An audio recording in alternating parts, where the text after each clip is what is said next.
এই বাংলাদেশটা সম্প্রদায় সম্প্রীতির দেশ।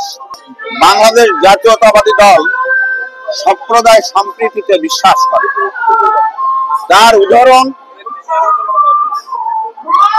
এই দেশে বিভিন্ন রাজনৈতিক দল আছে, প্রত্যেকটা দলের কম বেশি খিতাব আছে।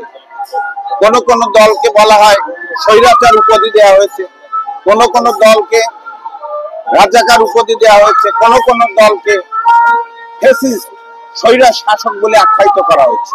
কিন্তু বাংলাদেশ জাতীয়তাবাদী দল সম্প্রদায় সম্প্রীতিকে বিশ্বাস করে এবং বাংলাদেশ জাতীয়তাবাদী দলের ভারপ্রাপ্ত চেয়ারম্যান তারেক রহমান সাহেব গত 5ই আগস্ট ওই ফ্যাসিস্টের পতনের পরে আমাদের জাতীয়তাবাদী দলের কেন্দ্র থেকে তৃণমূলের সমস্ত পর্যায়ের নেতাকে নির্দেশ দিয়েছেন যে আপনারা সম্প্রদায় সম্প্রীতি বজায় থাকবেন এবং হিন্দু সম্প্রদায়ের যে কোনো অনুষ্ঠানে আপনারা তাদেরকে সার্বিকভাবে সহযোগিতা করবেন।